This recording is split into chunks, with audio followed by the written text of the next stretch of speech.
What's your creepiest true story that still gives you chills to this day? Story 1. When I was 6, 28 years ago, my mom and dad took me and my younger sister to a Major League Baseball game, leaving my grandmother to babysit my youngest sister.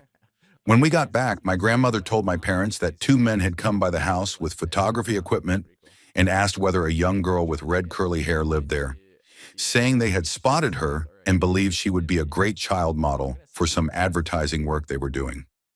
When my grandmother said she was not home, they said they would come back another time. My grandmother and mom did not think much about it, but my dad said that something was not right and called the police. 15 minutes later, several Federal Bureau of Investigation agents showed up and began conducting interviews with my grandmother and my parents, while I ran around and showed the agents my Matchbox police helicopter. It turned out we had been targeted by a child theft ring. The photographers would take a bunch of photos and wait until the toddler threw a tantrum. Then they would ask the mother to go grab a toy to keep the child entertained.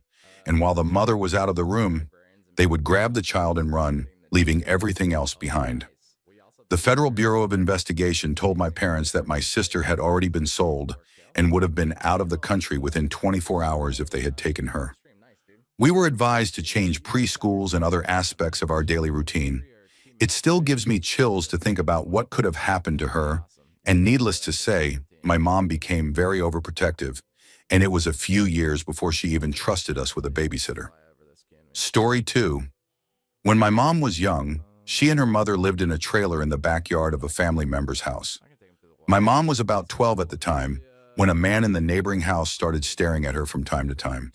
She got a creepy feeling from him, but figured he was just a harmless, lonely guy. One night when my mom was alone, she heard something on the roof of their trailer, then what sounded like footsteps slowly walking along the metal rooftop. Because they were very poor at the time, they did not have a phone, so she eventually ran out of the trailer and into the house without looking on the roof. When her uncle went outside to investigate, nothing was on the roof. A few weeks went by with no incidents, and my mom figured she must have just scared herself. More disturbing things would randomly happen, but only when she was alone, and they were always spaced out by a week or two. If I remember correctly, this went on for a couple of months before it stopped completely. Months passed without any strange incidents until one night my mom woke up to the trailer being unbelievably hot, and she could feel that the heater was on full blast. She got out of bed and was about to go to the heater control, but she was overcome with a bad feeling and decided to go into the house instead. Her uncle went out to the trailer and noticed that the lock on the door was broken or tampered with, and he quickly looked inside but did not see anything. His wife made him call the police, and when they arrived, they searched the trailer and found one of the kitchen knives hidden behind a chair next to the heating controller. They suspected that the neighbor had gone into the trailer, turned the heat up, and crouched behind the chair waiting for my mom to come by. It has been a long time since I heard the story, but from what I remember, the police questioned the neighbor, but could not really do anything. Luckily, my mom and grandmother were able to move out of that town shortly after. My mom later told me that about 5 years later, she was visiting other family in a nearby town and saw the neighbor at a grocery store, and she ran out before he noticed her. Story 3. My best friend and I were having a sleepover at her house when we were teenagers, and for some reason we were home alone. We were fooling around upstairs when we suddenly heard a loud crash downstairs. We panicked for about 30 minutes before we finally got the nerve to check it out, and I grabbed a bat as we slowly crept down the stairs. In the kitchen, we found that a glass bowl had fallen and shattered. But the really unsettling part was that all the broken pieces had been picked up and placed neatly into another bowl on the table, and we still have no idea how that happened. Another time with the same friend, we decided it would be fun to sleep outside in her parents' camper. And in the middle of the night, I woke up to the silhouette of a man standing in the doorway. He stood there for a moment and then walked out. I was still half asleep and wondering if it had really happened when I drifted back to sleep. The next morning, my friend told me about a dream she had where someone came into the camper, and that is when we both started to panic. Apparently someone, possibly a homeless person since she lived right next to the train tracks, had been sleeping there without anyone knowing. Story 4. When I was 15, my stepfather was stabbed right in front of me. There was an altercation in the middle of our street at 2 in the morning that woke everyone in our house. My stepfather and my uncle were still awake and drinking and went outside to see what was happening. There was a young man violently attacking one of our older neighbors, an alcoholic man who lived a few houses down from us, and we later found out that the young man was dating the older man's daughter. My stepfather and uncle went out to break it up, and during the chaos, my stepfather was stabbed by the young man. He stumbled back onto the porch and collapsed, and I tried to catch him as he fell, with his blood smearing down the front of my shirt. The younger man ran off and we called 911. We stayed at the hospital until early morning, and when my mom and I finally got home, there was a message on our answering machine. It was a friend of mine from school, crying and apologizing for calling in the middle of the night. But she said she had just had a dream where there was screaming, a fight, and I was covered in blood, and she begged me to call her back.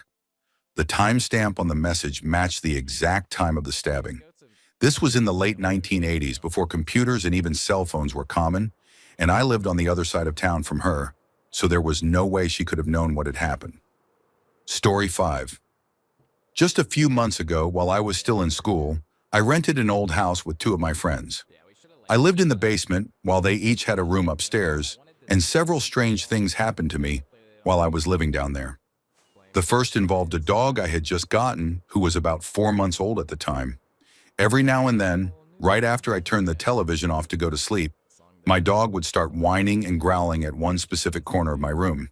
He normally never got on my bed because he was not allowed, but during those moments he would jump up and press himself as close to me as possible, never taking his eyes off that corner. This happened about 5 times over the course of 4 months. Then toward the end of the school year, when I was about to move out, the scariest thing that has ever happened to me occurred. Under our stairs there was a small door that led to a tight space with a dirt floor, and nailed to the inside of the door was a strange, old wooden piece that looked like part of a map, making it an already unsettling place. Up until the day before this incident, we had kept a small chair in front of that door, where I hung my coats and other things, but we had friends over the night before and moved the chair upstairs. It was dark, probably around 8 in the evening, and I had just been upstairs in the kitchen. As I stepped off the stairs and reached for the door to my room, the little door under the stairs began to open extremely slowly, making the loudest creaking sound I have ever heard. I stood frozen in place, staring at the doorway and waiting for whatever might come out, and I remained there for about 5 minutes, absolutely terrified. Eventually, I forced myself to open my bedroom door and lock it as quickly as I could. I was not sure if either of my roommates were home, so I called my female roommate and found out she was there, and I spent the rest of the night upstairs with her, too scared to go back down to the basement. I should mention that I was a 21-year-old man at the time, and not someone who scares easily. I know many people would say it was just the wind or movement from the stairs, just like my roommates suggested, but I have experienced things like that before, and only felt mildly unsettled, whereas this was different, because the moment I heard that door open and saw it moving so slowly, I felt overwhelming terror, as if there was someone or something else in the room that wanted me to notice it. Story 6. Well, I am late, but whatever. About 2 years ago, I was in my room reading a book when I heard it. Very soft at first. 2 little girls giggling, and not just any giggle, but the kind you hear in horror movies. I immediately put my book down and listened closely, and after about a minute of holding my breath, I decided it must have come from outside. Then that night, just as I was about to drift off to sleep, I heard it again. 2 little girls giggling, and now it was 2 in the morning, and I was absolutely sure there were not 2 little girls outside my window at that time of night. So I started to panic. I sat up in my bed and waited for what felt like forever, just listening, and then I heard it again. I jumped out of my bed and spent the rest of the night in the guest room. By the next morning, I was convinced my room was haunted, and for the next week, I avoided my room entirely and slept in the guest room without my family knowing. I was too afraid to tell anyone because I thought I was going crazy or that no one would believe me. But every time I spent more than an hour in my room, I would hear those 2 little girls giggling. By the end of the week, I was a complete mess, barely sleeping, and absolutely terrified of my room. Then one morning, my brother walked up to me and asked if I was deaf or something, which obviously confused me. And after I questioned him further, he told me about a small device he had hidden in my room. Apparently, it was a prank device that could be easily concealed and made a variety of sounds. And my brother had chosen the extremely creepy sound of little girls giggling. He wondered why I had not heard it or said anything all week, and I honestly wanted to punch him in the face. So my room was not haunted after all. And the moral of the story is that sometimes your brother is just a complete jerk. Story 7. The creepiest thing that has ever happened to me will always be the man who watched me through my window. There was nothing paranormal about it, but it was terrifying.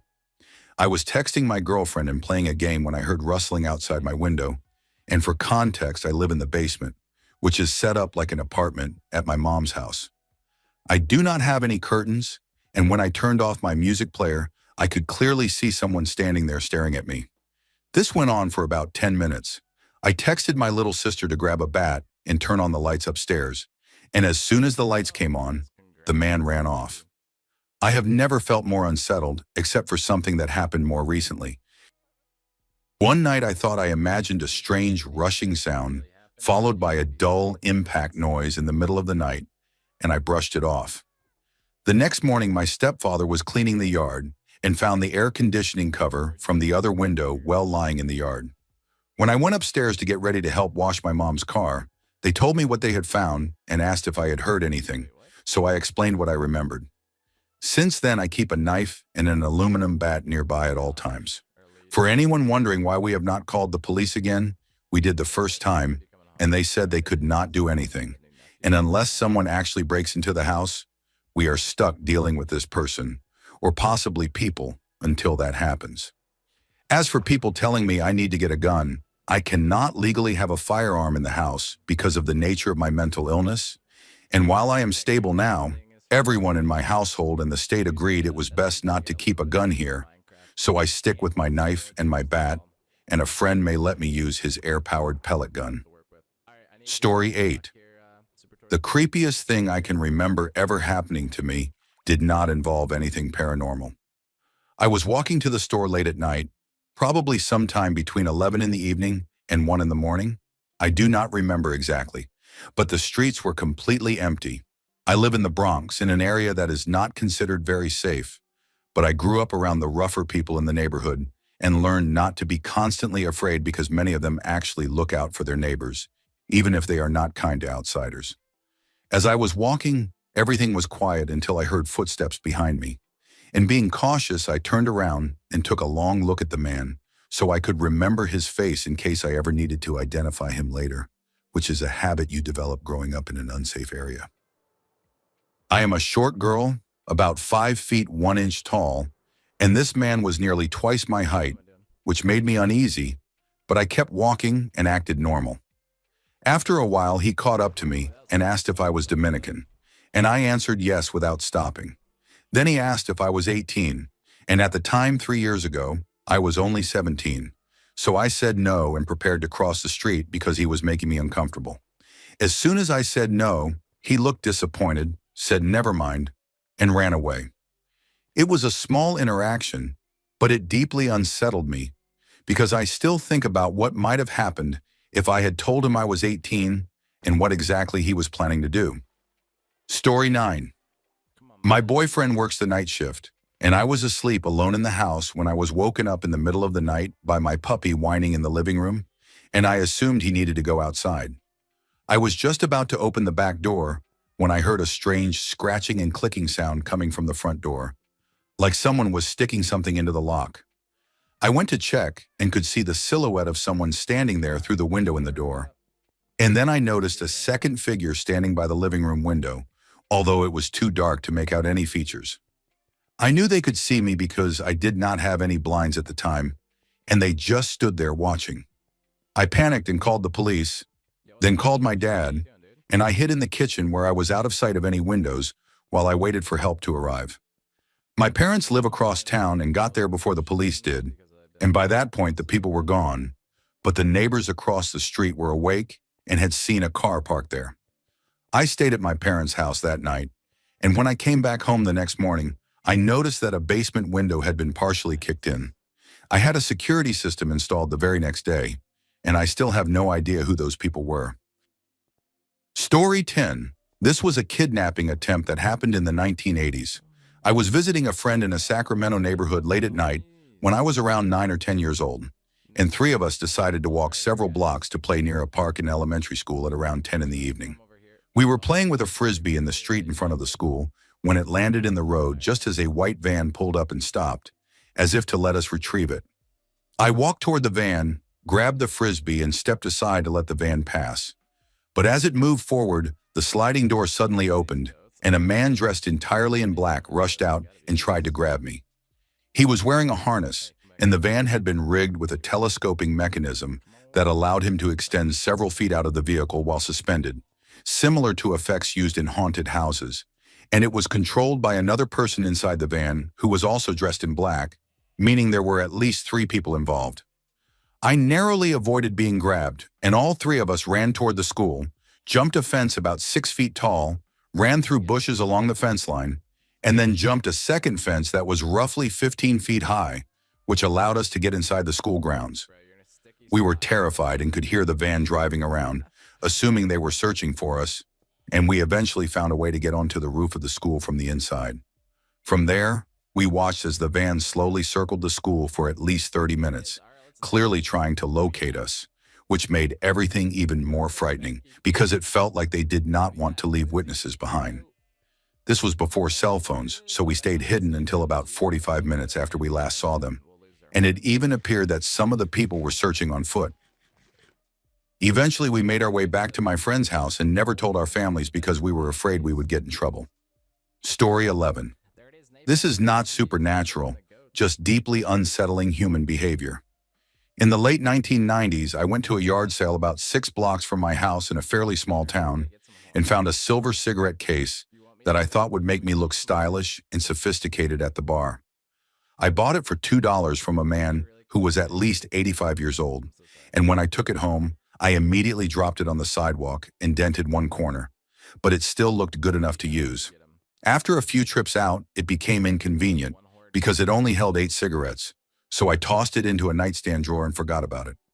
A few months later, I noticed another yard sale at the same house and stopped by, and there I found a cigarette case identical to the one I had bought before. When I picked it up, I realized it had the same dented corner, and when I opened it, there was a cigarette inside that was the exact brand I smoked. For reasons I still cannot explain, I bought it again for $2 from the same elderly man, and when I got home, the original case was no longer in my nightstand drawer. I will never forget the unsettling smile that man gave me when I bought it the second time. Story 12. I am a woman, and I am 21 now, but this happened when I was 4 years old, just after my sister had turned 16 and gotten her driver's license.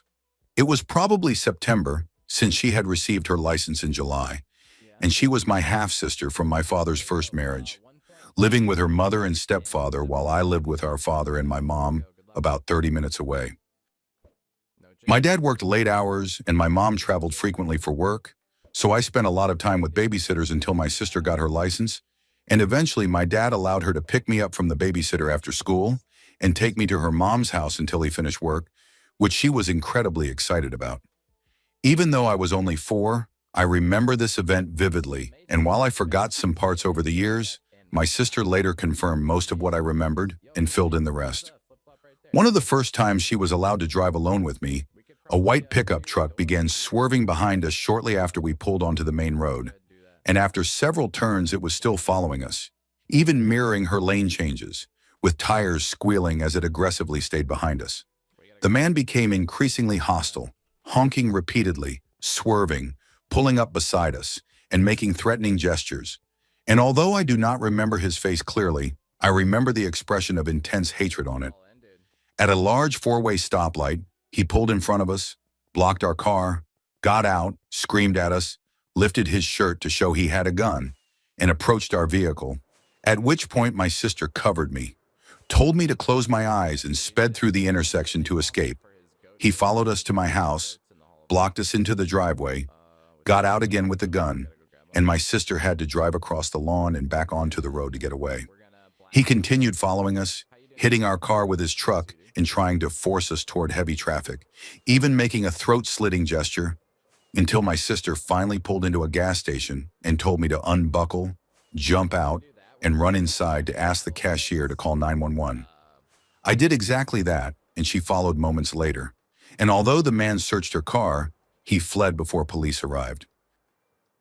They never found him, and we never learned why he targeted us. But the only things missing from the car were my sister's identification card and the cash she had with her. Story 13. This did not happen to me, but it happened to my cousin and was witnessed by another cousin and my aunt. For the sake of the story, I will say my younger cousin's name is Jenny, my older cousin's name is Jane, and my aunt's name is Myra. Jenny and Myra were in New York City visiting Jane while she was in her master's program, and they spent time touring the city and staying at a hotel somewhere in Manhattan. In the middle of the night, Jenny started having intense nightmares, and after talking to her later, she described symptoms that matched sleep paralysis exactly. She said she felt like she was being pulled in and suffocated by a massive television that pushed her through the bed and into the ground. She woke up screaming and crying and ended up vomiting and wetting herself in the bathroom, and my Aunt Myra helped clean her up and calm her down. Sometime later, they both went back to bed. After a while, my aunt checked on Jenny and found her staring straight at her with a completely blank expression, still asleep but with her eyes fully open, which deeply unsettled her. At the same time, my aunt and my cousin Jane both reported hearing whispering and what sounded like children's voices. They left first thing in the morning, but the strangest part came later when they looked at a family photo taken at Serendipity, where Jenny's lips appeared completely black. They were not edited or altered in any way, but perfectly dark and symmetrical, almost as if she had applied black makeup or lipstick, which she had not. I have seen the photo myself, and to this day, none of us have any explanation for why her lips appeared that way. Story 14. My parents were on their honeymoon in Key West when this happened. When they arrived at the hotel to check in, they were told their room was non-smoking, and since my dad was a smoker, they asked for a different room. They were given a room change and headed up, but as soon as they stepped off the elevator, the smell of fresh paint was overwhelming. Down the hallway, there was a painter actively working with all his supplies laid out, painting the wall. My parents casually greeted him as they walked past, but he did not acknowledge them at all. When they reached their room, the smell of paint was even stronger, to the point where it was unbearable, so they went back to the front desk to request another room. When they explained the situation, the attendant looked confused and told them there was no scheduled painting on that floor that day, but still agreed to move them. My parents returned to the floor to collect their luggage, and within about 10 minutes, the painter was completely gone, with all of his supplies cleaned up, and the smell of paint had vanished entirely. Although shaken, they went to their new room and tried to move on. The next morning, while heading to breakfast, they overheard a tour guide speaking to a group and mentioning the floor my parents were originally assigned. According to the guide, many years earlier, a painter had been working on that same floor, fell down the elevator shaft, and died. My parents are not people who normally believe in paranormal experiences, but after something they could not explain, it left them deeply unsettled. Story 15. I have two experiences that still bother me years later, but the one involving Pop-Tarts continues to resurface in my mind, especially when I wake up in the middle of the night. This happened when I was around 17 and had gotten home from work fairly late. I went straight to my room to change and realized I was hungry, and since it was probably around 1 in the morning, I did not want to cook or make noise and risk waking my parents. I went into the kitchen to look through the cupboards for a quick snack, and our kitchen had a door that led directly to the backyard. It was an old wooden door, but my dad had added a metal security gate on the outside with holes small enough to keep insects out, allowing us to leave the wooden door open during the summer for airflow. He had also installed a motion-activated security light that would turn on whenever movement was detected, usually only when I let my dog outside at night, though that night my dog was already in my room waiting for me. As I searched the cupboards, I finally found Pop-Tarts and decided to eat them right there, so my dog would not try to steal them. While standing there eating, I heard a faint whistling sound coming from outside, and at first I assumed it was the wind, but I quickly realized it was a distinct tune, sounding like part of a song that felt both happy and sad at the same time. After about 20 seconds, I tried to convince myself it was one of my friends messing with me from down the block, possibly hiding near the fence. But just as I thought that, the security light suddenly turned on.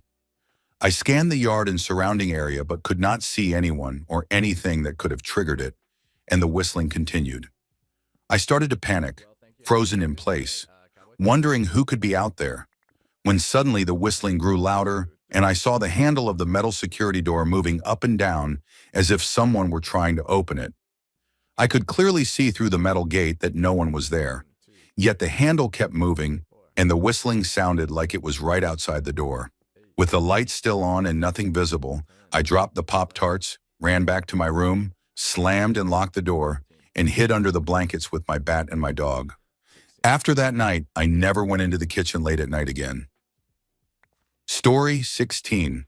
When I was about 6 years old, I was playing with the kid next door one afternoon when the lights suddenly went out. We were alone at the house because all of her family members were at the hospital with her mom, who was suffering from leukemia at the time. When the blackout happened, my friend went outside onto the porch to do something I do not remember, and I stayed by the door looking outside until something made me turn back toward the house. In the living room, I saw a shadow figure walking around, tall and dark with no recognizable features at all, almost like someone wearing a black full bodysuit, but not as solid as a real person would be. It was not very blurry, and I could clearly see it moving around the room as if it were searching for something. I was not scared at first because I had never seen anything like it before and was more curious than anything else. The figure then moved up to the second floor, and I followed it, watching as it walked through a bedroom, still appearing to search. Eventually, it began moving toward the wall on my right, and I remember thinking in that moment that it was going to disappear, and then it did, passing straight through the wall and vanishing.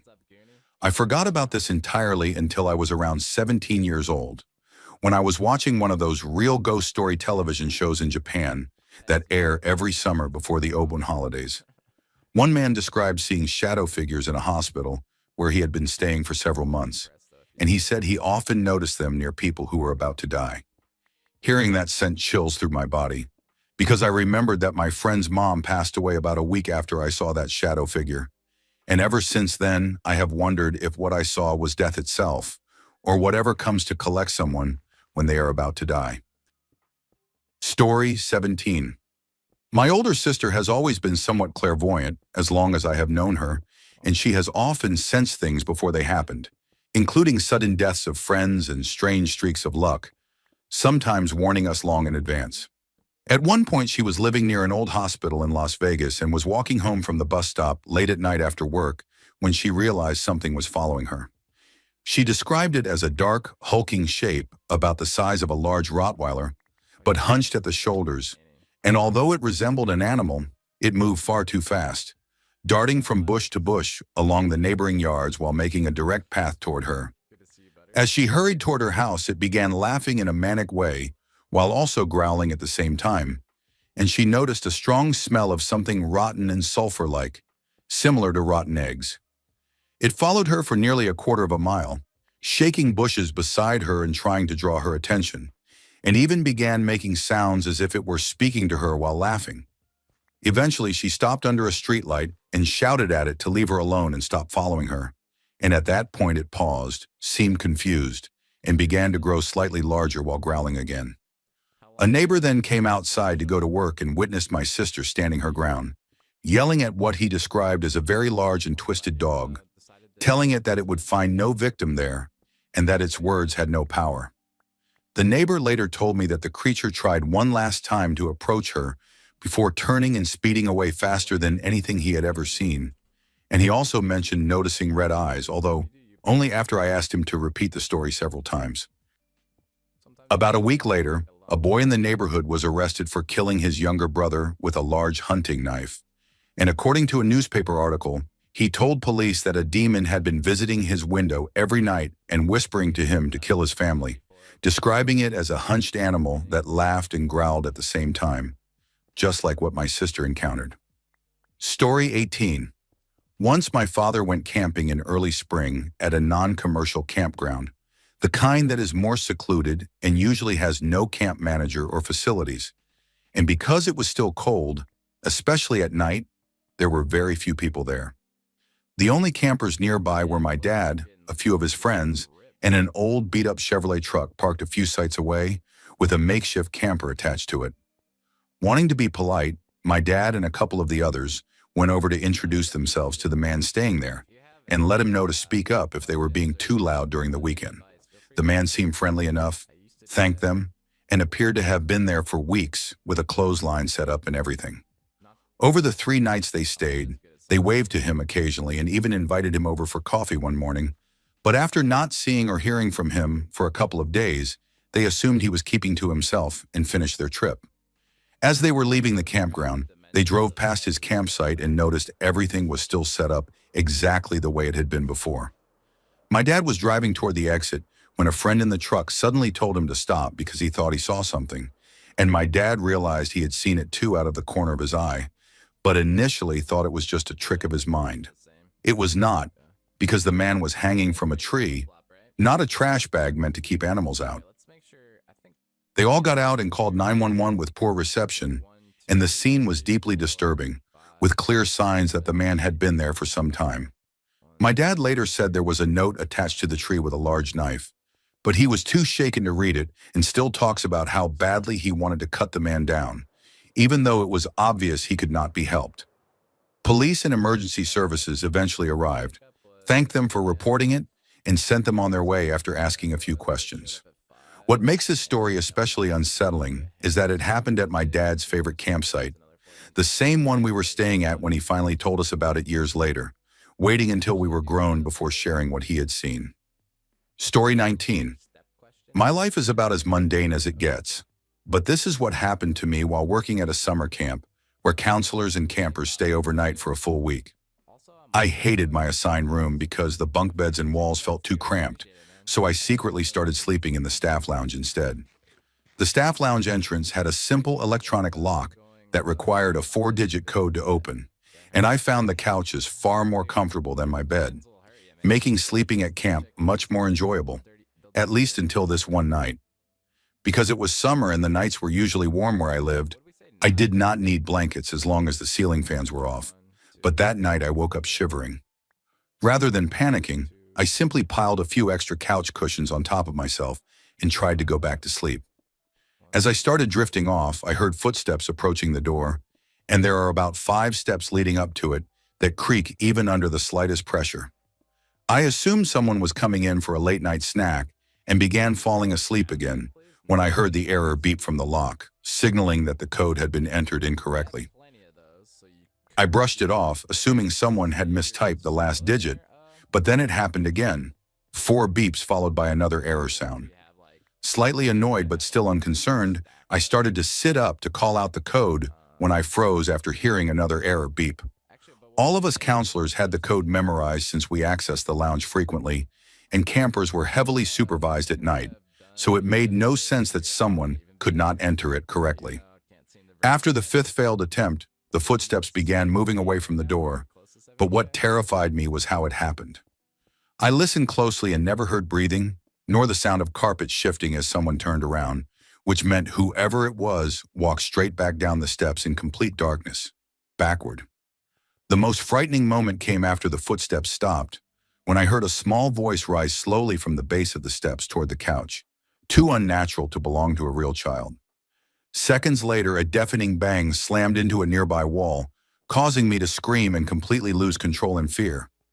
No doors opened, no doors closed, and whoever had been there should still have been inside the building, so I sat frozen, wide-eyed and listening to every sound until dawn finally came. Story 20. My mother is mentally ill, and when I was 11 years old, I realized she was not just eccentric, but severely delusional and dangerous. I told my father that I was leaving and asked if he was coming with me, and soon after, he began divorce proceedings. One evening, not long after, she completely lost control and began violently throwing my great-grandmother's china at him, not the durable everyday dishes, but the irreplaceable platinum-rimmed bone china. This was before most people could afford mobile phones, so my father ran to the house phone to call the police. She ran to the basement, and I immediately knew what she was going to do, so I positioned myself on the landing. Moments later, I saw the most terrifying thing of my life. My mother, her face twisted with rage and mania, holding a rifle and struggling to run up the stairs while trying to load it at the same time. I screamed that she had a gun, and my father and I ran out of the house through opposite doors, eventually huddling together in the woods in the rain until police arrived. People sometimes tell me I am an unusually calm person, but the truth is that once you have seen your own mother with a look of insanity on her face and a gun in her hands, about to kill your father and possibly you as well, very little else in life compares. Story 21. I have countless stories from the house I grew up in, which was without question haunted by a presence my childhood friend named Susie. I know many people are skeptical about ghosts, and my husband was too until he lived in that house with my parents and me for a year while we were still dating, after which he became a believer. The house is an old farmhouse, and we believe the spirit was a girl who once lived there, and she seemed especially intolerant of men, which is why my husband is now convinced. The time I was the most frightened happened one night when my parents' bedroom was about 10 feet down the hall from mine, with our doors facing each other. My dad worked nights, so my mom slept alone most evenings, and she was always the brave one when it came to Susie, never showing fear even when strange things happened. That night she came into my room and woke me up, asking if I had been watching television or talking on the phone, and it was somewhere between 2 and 3 in the morning. I had been sound asleep and told her no, then heard her go upstairs to ask my brothers the same question, only to return to her room. Less than a minute later, she came back and asked me to sleep in her bed, which terrified me because she never reacted that way to anything in the house. She fell asleep almost immediately while I lay awake for at least half an hour, holding onto her arm just to feel safe. The next day I asked her what had happened, and she told me she had heard a sound coming from the dining room that reminded her of those children's toys where an arrow spins and lands on an animal while making noise. Except this one was speaking gibberish. She said it started quietly and kept getting louder and louder, which is why she went to check on us, even though she knew none of us were responsible. The moment she stepped out of her room, the sound stopped completely, and what made it more disturbing than anything else we experienced was how shaken it left my mother. Story 22. I was 16 when this happened and living with my parents. One morning I woke up and was getting ready for a friend to pick me up so we could meet our group for some event that I do not remember when my dad came into my room. He saw me getting ready and asked where I was going, and when I told him my plan, he asked me not to go. I scoffed and asked why, and he said he just wanted me to stay home that day. I had not looked at him until that moment because I was focused on getting ready, but I will never forget the expression on his face because I had never seen him look so scared and concerned at the same time. He did not blink, and something about that stopped me completely. I agreed to stay home. He nodded and he walked out. I had no idea what had just happened, but I texted my friend a random excuse, saying I could not go. Later, I went to find my dad and asked if everything was okay, and although he said he was fine, I could tell something was wrong. After some pushing, he finally told me what had happened the night before. He said he woke up in the middle of the night and saw me standing at the foot of his bed, smiling at him. He asked if everything was okay and turned over to go back to sleep, but when I did not answer, he turned back and watched as I slowly faded into the darkness. He rubbed his eyes and assumed he had been dreaming, but the feeling unsettled him, so he went to check on me. As he stepped into my room, he felt a cold chill run down his spine, watched me sleeping for a moment, and felt the same chill again as he stepped back out. The next morning, he woke up with a strong feeling that something bad was going to happen to me, which is why he asked me to stay home. Later that afternoon, I got a call from an unknown number, which turned out to be the mother of the friend who was supposed to pick me up. On the way to the event, he had been making a left turn when a truck ran a red light and crashed into the passenger side of his car, completely caving it in. My friend ended up in the hospital with a broken arm and a concussion, but survived, and he was alone in the car, which means I was not there with him. Story 23. I am certain that the house I grew up in was haunted, although my mom would get upset if I talked about it around my younger sister, who was already afraid to stay home alone even though she was 18. Each of us experienced strange things there, sometimes alone and sometimes together. One thing that happened to me repeatedly was something I never mentioned because I did not want to sound crazy. I am a very light sleeper, and when I wake up, I am fully awake, not in a half-dreaming state, which is how I knew this was real. In the middle of the night, I would hear a single note being played on our piano, and since most of my family members played, I assumed someone was downstairs. What made it strange was that it was always the same note, played over and over, echoing through the house. I even wondered if my dad was tuning the piano in the middle of the night, so I would sit up and listen, then walk to my door and look out, only to find everyone asleep while the note continued. This happened every few months. Another incident happened to my mom and sister when they were the only ones home. Our house had an open floor plan with a 2-story living room, bedrooms on one side upstairs, and my sister's room and mine across a bridge. My mom was downstairs and my sister was in her room when they both heard footsteps. Neither of them wanted to panic, so they did not say anything at first, but when it happened again, my sister stepped onto the balcony and my mom looked up at her, and without saying a word, they both ran out of the house. A neighbor came over, and even she heard the same sound. Story 24. When my parents first moved into my childhood home, they set aside a room in the attic as a nursery for their first child, which ended up being me 2 years later. That room was always freezing cold, which was not surprising since the house was built in the late 1800s. But what was strange was that immediately after I was born and moved into the nursery, it became one of the warmest rooms in the house.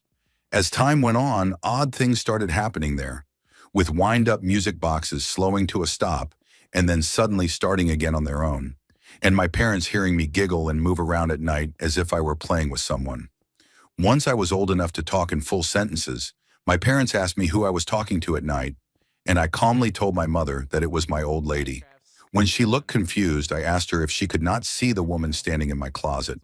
She assumed it was just an imaginary friend, but as I got older, I began telling her that my old lady was sad and lost, and around that time the room became cold again.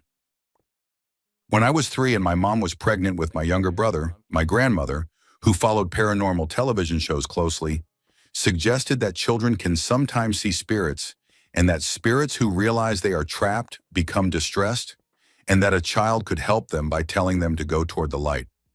My family explained this to me, and according to them, I did just that. Years later, when I was home from college and alone in the house late at night, I stumbled across a website about haunted locations and searched my hometown for fun. One of the listings was my exact home address. The post described strange events from the 1970s and included a story about chasing an old woman from the attic to the basement and photographing her hiding behind a water heater. When I saw the attached photo, I had a panic attack because the woman in that picture was the same figure I had seen countless times in my childhood dreams and nightmares. Story 25. It was late at night during the summer, and I was 12 years old, alone in my room watching television.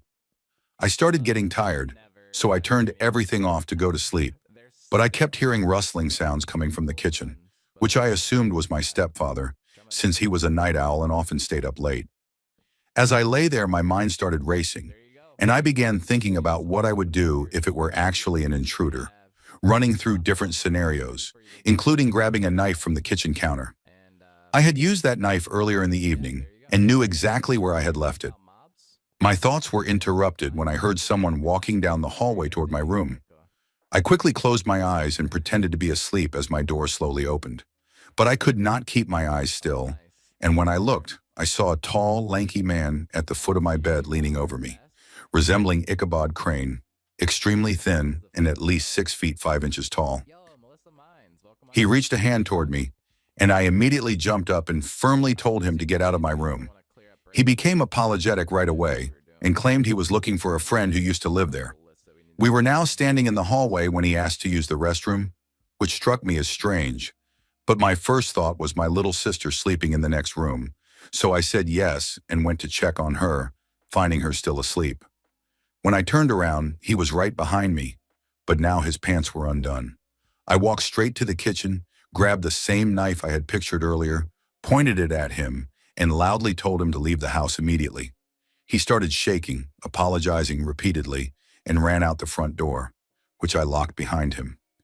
Only then did the adrenaline and shock fully hit me, and it took a moment before I could wake my parents so we could call the police.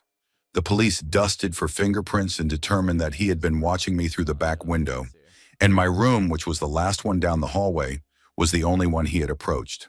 The next day, I identified him from a book of offenders at the police station. I consider myself extremely lucky, and to this day, I still keep a knife by my bedside. Story 26. A roommate of mine had an ex-girlfriend whom he stayed in regular contact with because of their son, and although they were no longer together, they maintained a civil relationship and saw each other on weekends, since she lived a few hours away. He once told me a story about how she began feeling uneasy, like she was being watched whenever she went out, and especially when she came home. One night she returned late with their son asleep in his car seat, and as she got out of the car, she heard rustling in the bushes that sounded much larger than a cat or raccoon. She quickly grabbed her son and rushed inside her apartment, shaken but trying to calm down. Later that night, her car alarm went off, and despite knowing better, she went outside to check, finding the driver's side door wide open and the passenger seat fully reclined, as if someone had been lying there. She locked the car and went back inside, deciding to leave it alone. A couple of nights later, at 3 a.m, she heard a very soft, steady knocking at her door, quiet enough that no one else in the complex would hear it, and gentle enough not to wake her son, who was sleeping on the couch beside her. She slowly got up, went to the door, and looked through the peephole, where she saw a man dressed entirely in black, wearing a hood pulled over his head, and looking down at the floor while continuing to knock. She froze, terrified for herself and her child, and texted my roommate, asking if he was playing some kind of joke. But he was not, and immediately said he was on his way, though he was still about 30 minutes away. She sat on the couch and waited, never calling the police. After that, she stayed with her parents until she could find a new place to live, and with help from my roommate and her family, she moved out and has been fine since, with no more incidents. A few days later, my roommate texted me and said things had gotten even creepier, explaining that his young son had drawn a picture of that night. Both parents were extremely careful about what their son was exposed to, sending him to a Waldorf school and keeping him away from anything violent or frightening, and they had never told him what had happened. My roommate sent me a picture of the drawing, and to this day it still gives me chills, because his son said he drew it based on what he saw in a dream and how scared it made him, and both parents believe she narrowly avoided something truly terrible. Story 27. My mother and grandmother have told me about this event many times. When I was around 6 months old, my godfather was involved in a horrific accident at work, where he was crushed by heavy construction equipment while he was alone. His back was broken, and he lay there for hours before his father found him, dying. The night before the accident, he drove 2 hours from his hometown in the middle of the night just to visit my parents and me, and he kept saying goodbye to all of us, as if he somehow knew something terrible was going to happen. My mother found this deeply unsettling and could not shake the feeling that something was wrong. When our family received the news of his accident, it devastated everyone, especially my mother, since they had grown up together from childhood. My mother took me to his open casket funeral, and I touched his body there. In the weeks afterward, my behavior changed drastically as I became withdrawn, stopped eating and sleeping properly, and would mumble and laugh in the middle of the night, just like I did when my godfather used to play with me. My grandmother, who firmly believed in spirits, became convinced that his spirit had attached itself to me, so she inspected the house and performed a cleansing ritual on my room and my bed before leaving for the night. That same night, while my parents were asleep, the bedroom door suddenly slammed open, books flew off the shelves, and my godfather appeared standing near their doorway as a ghostly figure with no feet. My mother screamed at him, begging him to let me go and leave me alone, saying I was only a baby and that my health was getting worse, and he nodded in response before vanishing. Story 28. When I was about 12 years old, I had a blue furry nightlight in my room. One night I woke up and saw the silhouette of my mom standing there wearing the pajamas she always wore. I said her name, confused about why she was in my room, and I heard a startled sound as she suddenly ducked down in front of my bed, so I could not see her anymore. I got out of bed and looked under and around it, but no one was there. At the time, I was not scared because my mom was very sweet and often did little secret things for me and my siblings, so I assumed I would ask her about it in the morning. The next day, I asked her why she had been sneaking around my room the night before, and she looked genuinely confused and told me she had no idea what I was talking about. I pressed her about it for several minutes, insisting that I had seen her and even heard her react when I noticed her, but she finally promised me she had not been in my room at all. That was when I became terrified, because I knew I had seen and heard something. A few years later, when I was around 16, I had rearranged my room, and my mom no longer owned that pajama set. I still used a nightlight, but it was much smaller and dimmer. One night I woke up again and saw the same silhouette wearing the same pajamas, and this time I knew for certain it was not my mother, so I hid under the covers, convinced that nothing could get me there. Story 29. I was around 10 to 12 years old when this happened, while I was on vacation with my family in the Caribbean. I was extremely skinny and weak-looking as a kid and had never really traveled before, so I had no street smarts at all. One night my family went on an evening boat ride, and by the time we returned to the dock it was around 10 or 11 at night, with no lights on and almost complete darkness. The island we were visiting was extremely impoverished, with many people living in rundown shacks and surviving on very little money. Wanting to be the first one back to the car, I ran far ahead of my family through the darkness, and as soon as I turned the corner into the parking lot, a man grabbed my arm tightly. I could barely see his face, but he started asking me who drove me there and telling me that I was supposed to go with him and that he would drive me. He began pulling me toward a van, and just as I started to resist, the parking lot floodlights suddenly turned on. The man looked up in shock as my family came around the corner, immediately let go of me, and tried to act normal, though he was clearly panicked.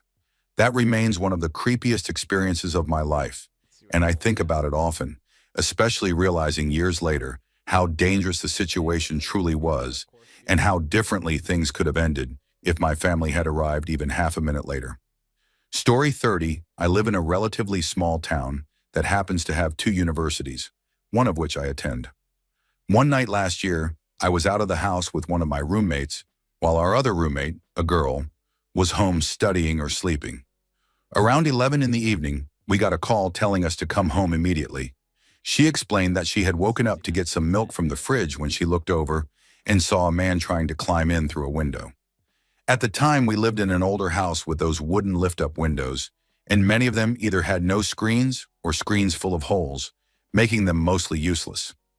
Luckily, this particular window was in bad shape, and even with 2 people, we could only open it less than 6 inches. She told me that the only reason she even saw him, since all the lights were off, was because the refrigerator light came on when she opened it. She froze and they locked eyes as he slowly backed away while maintaining eye contact. She immediately ran upstairs, barricaded herself in my room, and called me. I ran home as fast as I could while calling several friends and the police. When I arrived, there were at least 6 cars outside our house at the same time, including 2 police cars. But the man was gone.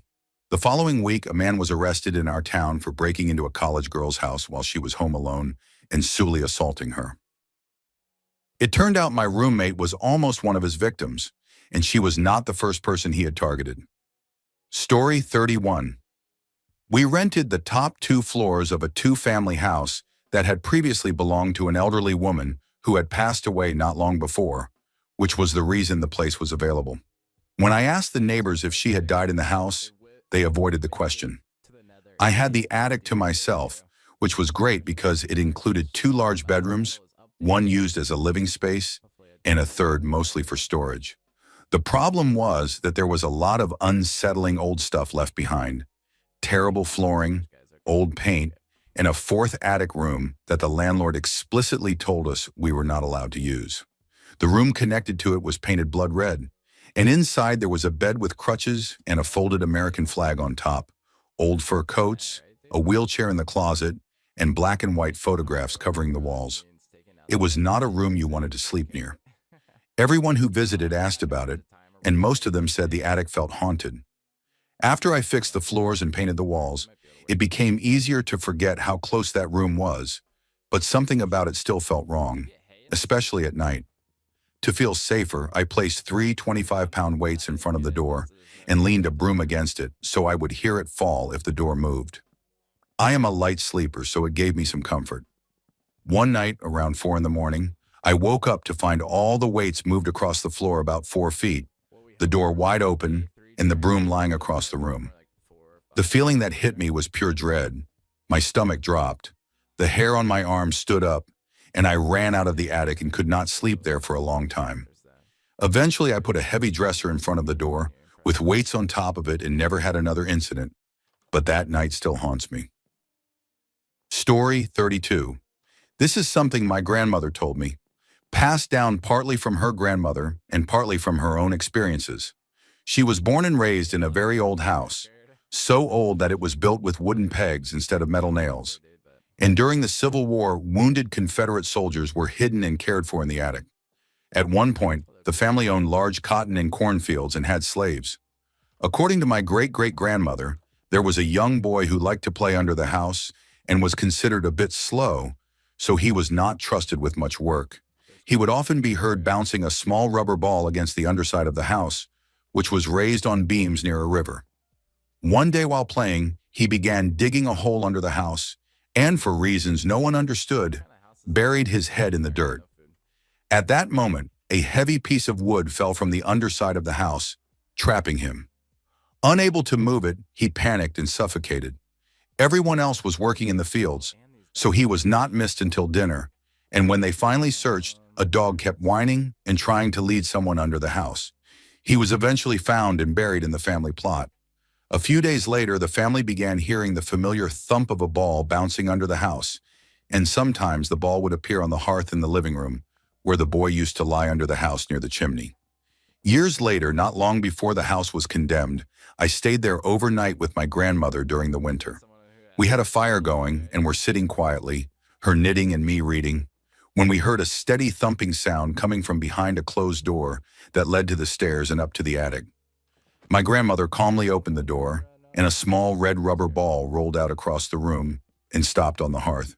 She told me not to touch it, closed the door, and went back to knitting. When I asked years later why the ball came from upstairs instead of under the house, she told me that in the winter, the boy liked to sit at the top of the stairs and bounce the ball down the steps. I have been uneasy around red rubber balls ever since. A few months later, the house was demolished and a new house was built farther from the river. I do not know if anything else ever happened there, but the land was eventually sold out of the family. Story 33. There is an urban legend about a man who wakes up in a hotel room ice bath missing a kidney, with instructions to call an ambulance. I believe I came very close to being kidnapped, but some background is needed first. A friend and I had opened a Minecraft server, and since I was older, I handled the money side of things. I was on a voice call with a kid who wanted to donate, and I told him to go to a mall and buy a prepaid card, but he said he could not do it until his parents got home. I asked why, since he was 15, not 5, and he told me that in his city, people had been going missing because of something called the Black Ambulance. I asked what that was, and he told me to look it up. I assumed he was making excuses to avoid paying and ended the call, then grabbed my bike and went out. A few minutes later, as I was about to turn onto my usual bike trail that led into the woods, I got an uneasy feeling and stopped at the junction, thinking maybe I had left the water running at home. As I turned around, I noticed something strange, a dark van with blacked-out windows coming out of the same trail I was about to enter and heading onto the road I was on. I did not think much of it, went home, and saw that the water was off. Since it was getting late, I abandoned the idea of going back out and instead searched for what that kid had mentioned. What I found on a news site terrified me. A picture of a nearly identical van with a headline warning people not to walk alone in remote areas because people had gone missing and been found dead. I looked out my window and saw the same van parked about 50 meters from my house. At that moment, I was so scared that I started crying. I locked the door, blocked it with a table and 3 chairs, and put a mattress between the window and the sofa. That night had such a huge impact on me that even now, thinking about it makes my eyes tear up. For over a month, I could not go to the bathroom at night without waking one of my parents, and I had nightmares for more than a year. I never found a fully documented case that confirmed the legend, but the idea that someone might have been waiting for me to be alone to kidnap me left me deeply paranoid. After that night, my greatest fear became other people.